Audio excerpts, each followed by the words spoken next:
Lucas Lima apresenta as últimas notícias de economia.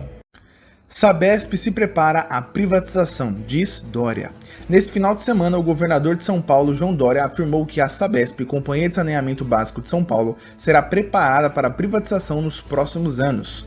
Dória estava preocupado em mostrar que isso não é um planejamento de curto prazo, já que ao comentar as declarações do secretário de Projetos e Ações Estratégicas de São Paulo, ele ressaltou que realmente esse é um movimento de longo prazo. Com essa declaração, muita mídia irá ficar em cima de como será a movimentação da Sabesp e também do governo de São Paulo, já que uma privatização de tamanha proporção irá com certeza envolver grandes players do mercado. Boletim Focus. Previsão para a inflação segue em alta enquanto a do PIB cai mais uma vez. O Conselho Monetário Nacional, que é a maior autoridade financeira do Brasil, definiu que o IPCA deve ficar em 3,75% em 2021. Há ainda uma tolerância de 1,5 ponto percentual para cima ou para baixo, ou seja, no mínimo 2,25% e no máximo 5,25%. Dessa forma, se a inflação atingir o esperado pelo Banco Central, é possível esperar que a gente sinta os preços ficando ainda mais salgados para os nossos bolsos. Tá difícil.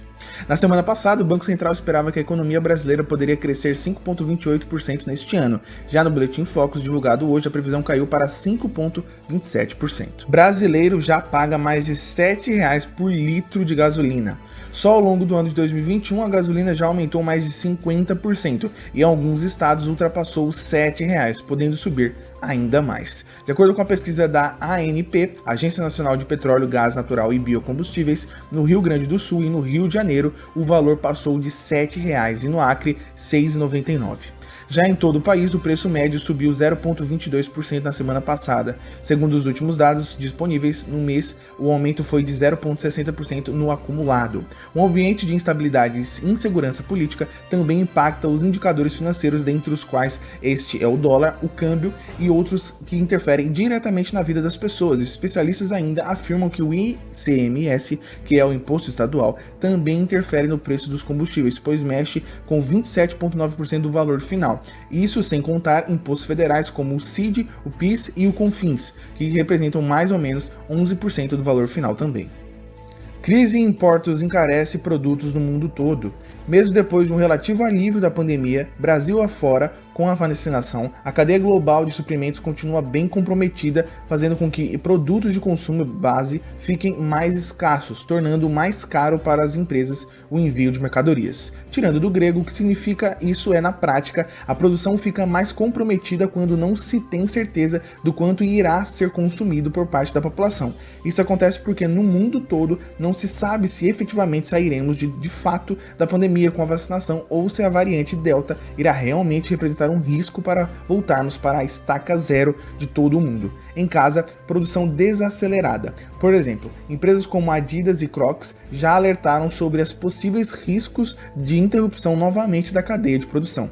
As pressões sobre as cadeias de suprimentos globais não diminuirão e não esperamos que isso aconteça em breve, disse Bob Benchmark, CEO da SH Robson, uma das maiores empresas de logística do mundo. Terceiro porto mais movimentado do mundo paralisado. Na última semana, o porto Ningbo-Zhoushan, o terceiro porto mais movimentado do mundo, teve que interromper suas atividades depois que um funcionário testou positivo para a Covid. Essa interrupção colocou mais pressão nas cadeias de abastecimento que já estavam pressionadas por conta de problemas no porto e também por paralisações de fábrica por novos casos de Covid-19, tanto na China quanto no Vietnã. Guarde suas moedas, não vai aliviar. As companhias de navegação não têm boas expectativas sobre a crise do coronavírus, fazendo com que o custo de movimentação de carga siga alto, consequentemente afetando o bolso do consumidor final. Segundo o Índice Mundial de Containers, o custo de envio de um container nas 8 principais rotas leste-oeste do mundo chegando a $9.600, valor de 360% mais alto comparado ao último ano.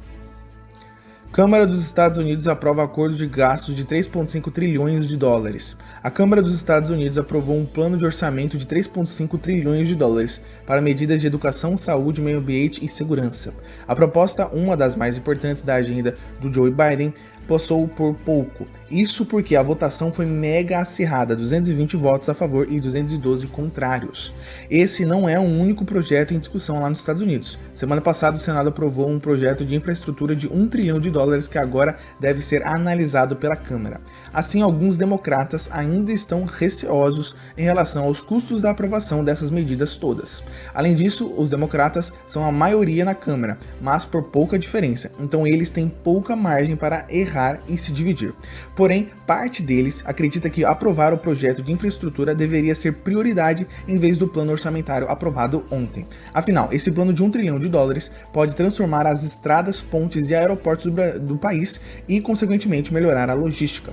Resumo da ópera: o presidente da Câmara, Nancy Pelosi, ouviu os dois lados e concordou em votar também em projeto de infraestrutura até 27. A arrecadação de impostos soma recorde de 171,3 bilhões de reais, com alta de 35%. Após a divulgação do resultado, o ministro da Economia, Paulo Guedes, afirmou que existe a possibilidade de abrir mão de um excesso de arrecadação, em especial em momentos que a economia está retomando ao normal, visando promover melhorias técnicas no sistema de tributação do Brasil.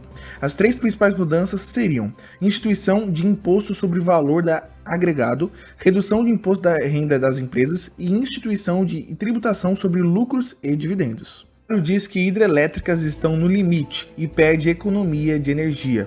O presidente Jair Bolsonaro pediu ontem, dia 26, que a população brasileira economize energia. Em uma live nas redes sociais, Bolsonaro disse que o país está no limite do limite, por conta da crise hídrica que está afetando as usinas hidrelétricas. O problema é sério. Eu vou tentar fazer um apelo a você que está em casa agora. Eu tenho certeza que você pode apagar um pouco de luz agora. Eu peço esse favor para você, pediu o presidente. Se você ainda está por dentro do que está rolando, saiba que o Brasil está enfrentando a pior crise hídrica dos últimos 91 anos. Na prática, isso significa que os níveis dos reservatórios estão muito baixos, o que reflete também na quantidade de água armazenada nas usinas hidrelétricas. Não é à toa que o ministro de Minas e Energia reconheceu nesta semana que há uma relevante piora das condições hídricas do país. Se mesmo assim você ainda acha que isso não vai te afetar, preste bem atenção. Ninguém gosta de pagar contas altas, né? Pois bem, um dos principais impactos dessa crise pode ser um aumento ainda maior dos preços da energia. Além disso, as empresas do setor elétrico também podem ser fortemente prejudicadas, especialmente as que dependem mais das hidrelétricas. Outra coisa que também pode rolar são os tão temidos apagões. Afinal, hidrelétricas ainda são responsáveis pela maior parte da energia gerada no Brasil. Banco Inter compra fintech Uzend e entra no mercado dos Estados Unidos. O Banco Inter adquiriu nesta sexta-feira, dia 27, 100% do banco digital Uzend dos Estados Unidos, que atua com serviços financeiros, câmbio e remessas. Com isso, o Inter vai iniciar suas atividades financeiras por lá antes de realizar a IPO no país, que estava sendo planejado. Sobre a Uzend, ela foi fundada em 2007 pelo brasileiro Fernando Faisano, que mora nos Estados Unidos há cerca de 30 anos. Hoje a empresa possui mais de 150 mil clientes espalhados por mais de 40 estados norte-americanos. Já recebeu inclusive aporte de cerca de 20 milhões de reais de Jorge Paulo Lemann e do Pier 18 Capital, um fundo de Venture Capital.